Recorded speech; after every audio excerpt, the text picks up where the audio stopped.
News, the newscast of the African diaspora.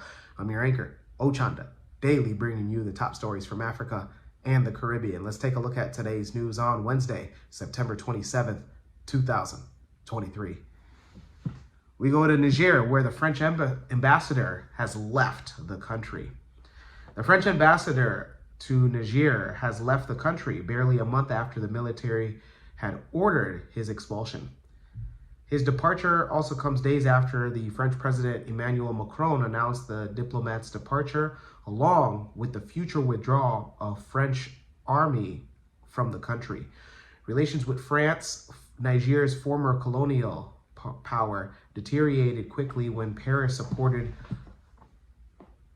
overthrown President Bazoum in the aftermath of the July coup. The military government in Niger, which seized control back in July, had accused France of stationing troops in various West African countries in preparation for quote-unquote military intervention. The country is also at odds with the West African group known as ECOWAS, which has vowed to act with military might if diplomatic pressure to reinstate Bazoum fails. On August 3rd, the coup leaders in Niger ended a number of military cooperation agreements with Macron's administration. Still, about 1,500 French soldiers are stationed there as part of a larger campaign against militants. In September, the Burkina Faso parliament gave the go-ahead for Captain Ibrahim Traoré to send troops to the country of Niger in response to a potential foreign military intervention to reinstate the ousted leader Bazoum. This came after Niger, Mali, and Burkina Faso formed a security pact known as the Alliance of Sahel States, which they said that they would enable them to work together and counter risk of violent insurrection or an outside attack. The three countries have had difficulty containing soldiers affiliated to Al-Qaeda and the Islamic State, and the coups damaging their relationships with regional allies and international partners. Those in Niger, let us know your thoughts. Let us know on how you feel about the French ambassador finally leaving the country. Let's go to Central Africa, to Angola, where the government is looking to tap into space technology. The Angolan Space Agency, which was established back in 2013, is using space technology to map sustainable development goals in the country. According to the head of the Angolan National Space Program, on the sidelines this year, the head of state said that the country benefits from space technology in many ways. He said that space technology can help in mapping and tracking sustainable development goals such as zero poverty, zero hunger, and improved quality of education. An example he pointed out was the fact that Angola had been using satellites to connect people in the most remote of areas where they don't have access to communication infrastructure. Jean Laurencio had also said that over the past 10 years, he's gone from being a non-space faring nation to becoming one of the 12 African countries with a space program. He said, so far we've launched 2 satellites. One launched back in 2017, and last October, we launched another satellite that will be used for broadband connectivity. Jean Laurencio said that the country's space agency has also carried out a lot of work on building Earth observation labs that now support the Angolan government. Those in Angola, let us know your thoughts on the country looking towards space technology, and if you as well look to infinity and beyond. Let's go to North Africa and Egypt, where the head of state has set dates for an upcoming election. Egypt's presidential election will now be held this year in December rather than spring of next year as previously planned. President of Egypt, Abdel Fattah al-Sisi, who is likely to remain in power, announced the plan as the country faces pressure from the IMF, known as the International Monetary Fund, to devalue their currency in order to access bailout funding. The loan agreement, which the IMF approved December of 2022, provided Egypt with the equivalent of $3 billion over the next 4 years to help the government meet its budget and balance of payments. Sisi's presidency is characterized by a crackdown on dissent. Egypt's largest liberal opposition political organization declared that it will not nominate a candidate for the upcoming presidential election after one of its leaders was sentenced to 6 months in prison back in September. A higher court will hear the case of appeal this upcoming October 7th.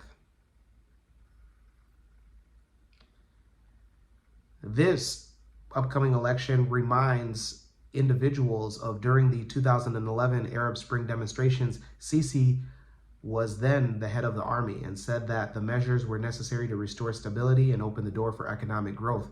Activists said that since 2013, tens of thousands have been imprisoned, many without receiving fair trials. 4 more candidates have declared their intentions to run in this election, most notably former lawmaker Ahmed Itulwalani, who said that security forces have detained some of his friends and prevented him from organizing campaign rallies. Election results are anticipated to be announced on December 18th, according to the Electoral Authority. And in the event of a runoff, final results should be announced no later than January 16th. Those in Egypt, let us know your thoughts. Let us know if you are one of the individuals that is planning on voting and using your right as a citizen. Let's go to Southern Africa and Malawi, where the president looks to transition to a digital economy.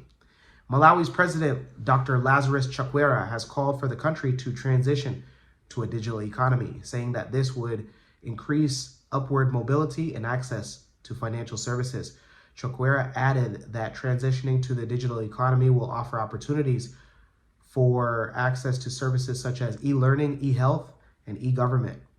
The Malawi leader made the sentiments after meeting a group of Pan-African investors on the sidelines of the 78th session of the United Nations General Assembly. Chakwera said that the investors have expressed eagerness to explore and support Malawi in streamlining digital capabilities across all key sectors of the economy. He also added that we will continue to engage one another so that Malawi should be, in the foreseeable future, fully used in technology as a stimulator of economic growth through increased productivity, job creation, and entrepreneurship.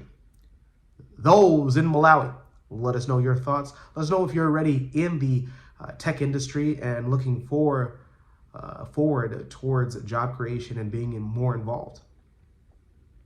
Let's go to the Caribbean and end it there. We go to Dominica, where they made history today as electing its first woman as head of state.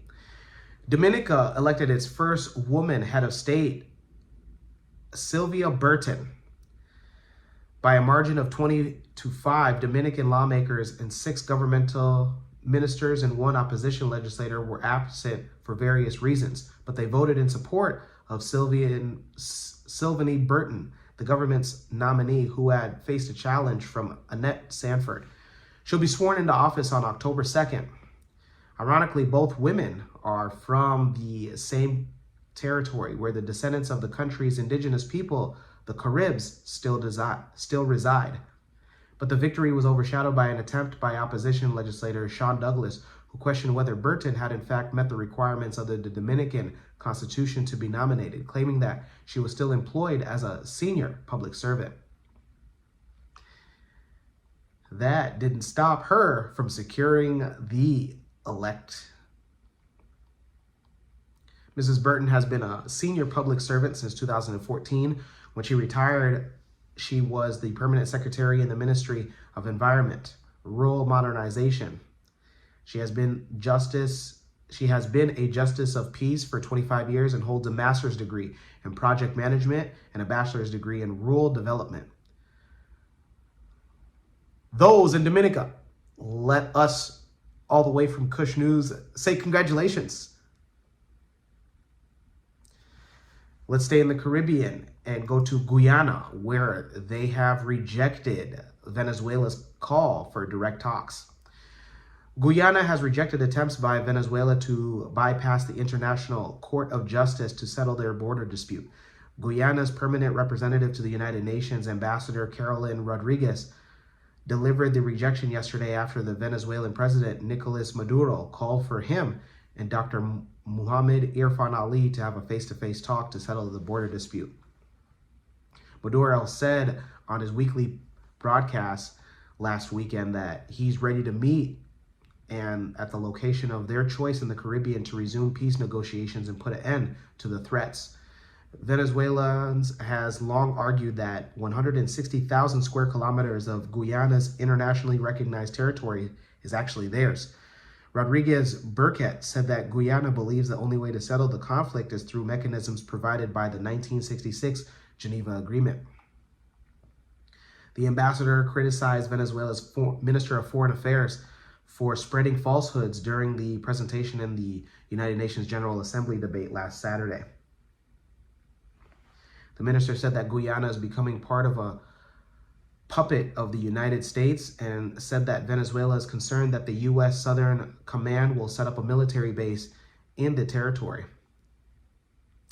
Rodriguez Burkett countered, saying that the intelligence of the international community should not be insulted by Venezuela's allegations that Guyana is allowing its territory to be used as a platform for military aggression against any state, including the Bolivarian Republic of Venezuela. She argued that Venezuela is to adhere to the judicial process that is currently before the courts. Rodriguez Burkett added that Guyana is committed to having peaceful relations with its Spanish-speaking neighbor. Those in Guyana, let us know where you think that this is going. You think that territory will be given up to Venezuela or remain with Guyana? When we come back, we'll have today's African Proverb of the Day. Don't go anywhere. What's going on? I'm MC Cadero, and I'm here at a graduation party. Double graduation party that I was booked for. That's right, you can also book me with 15 years experience. It's www.mccadero.com. See you soon.